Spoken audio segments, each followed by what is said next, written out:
Bro, lu pernah ngebayangin nggak? Zaman sekarang ada emas tapi versi digital yang katanya bisa ngalahin emas beneran, tapi bentuknya cuma angka doang.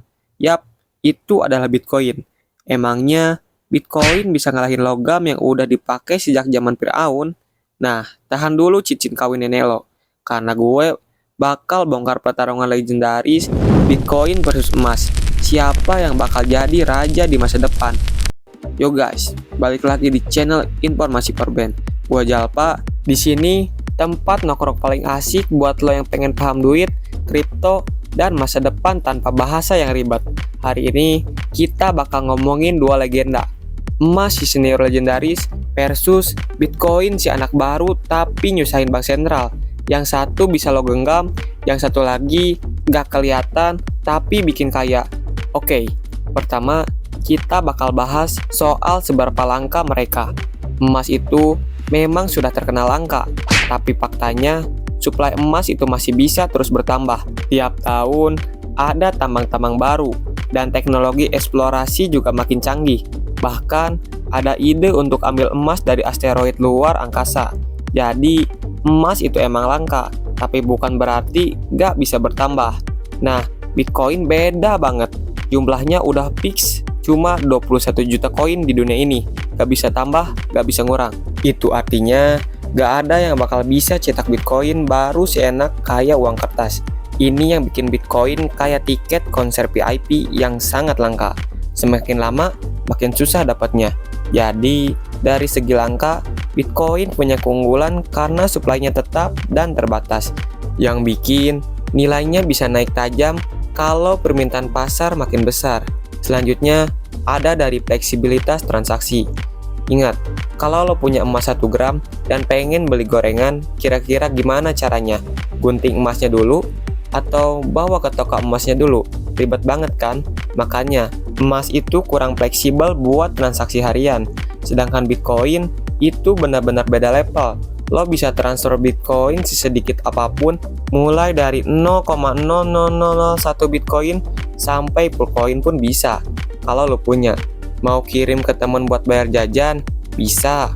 Bayar online, bisa. Bahkan transaksi internasional, semua bisa dilakukan dalam hitungan detik. Jadi, Bitcoin itu cocok buat gaya hidup digital yang serba cepat dan gampang. Nah, selanjutnya ada portabilitas dan juga akses. Bayangin, lo bawa emas 1 miliar rupiah buat liburan ke luar negeri. Beratnya minta ampun, bisa jadi rawan kehilangan dan bisa dicegat di bandara. Jadi, gak praktis sama sekali. Bitcoin cukup bawa berangkat kecil kayak smartphone atau hardware wallet, gak berat, gak makan tempat, dan bisa diakses kapan aja, dimana aja, asal ada internet. Transfer ke luar negeri juga gak perlu nunggu lama, cuma hitungan detik. Nah, ini bikin Bitcoin jadi aset yang super portable dan mudah diakses. Nah, selanjutnya ada dari keamanan.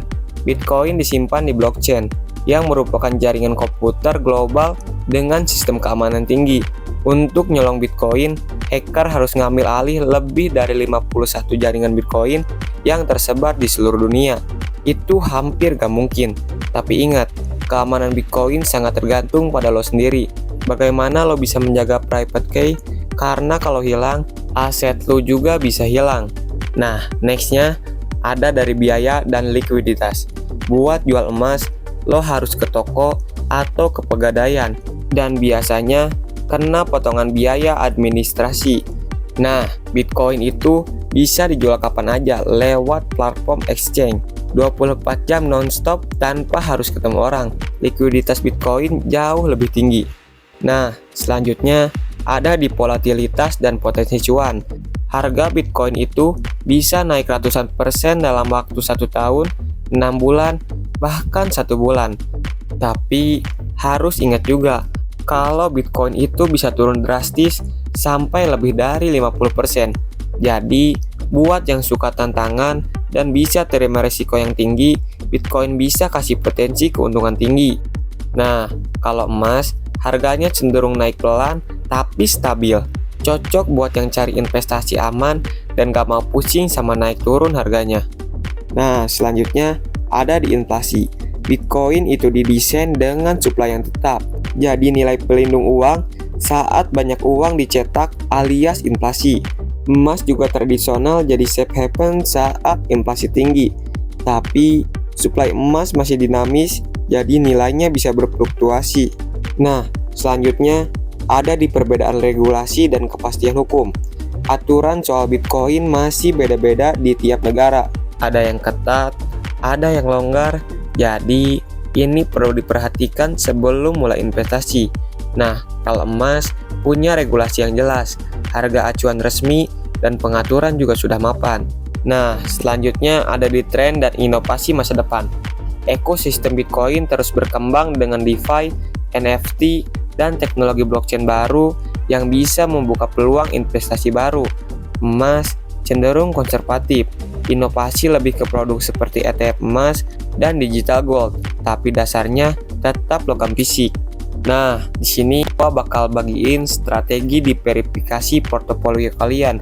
Pintar-pintarnya investor masa kini, mereka campur dua-duanya. Misal, 60% modal di Bitcoin buat dapetin pertumbuhan tinggi. Nah, 40%-nya kalian boleh investasiin ke emas buat jaga stabilitas. Jadi, portofolio makin aman dan siap hadapi berbagai kondisi ekonomi. Jadi, kesimpulannya adalah Bitcoin dan emas sama-sama punya kelebihan dan kekurangannya masing-masing. Bitcoin unggul di fleksibilitas, kecepatan transaksi, dan potensi cuan yang besar.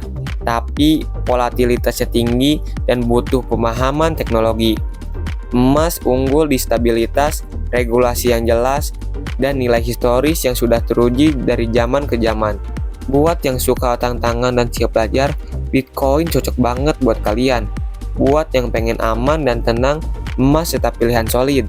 Dan yang paling pintar, kombinasi dua-duanya buat investasi yang balance. Nah, lo tim Bitcoin atau tim emas? Tulis di komentar.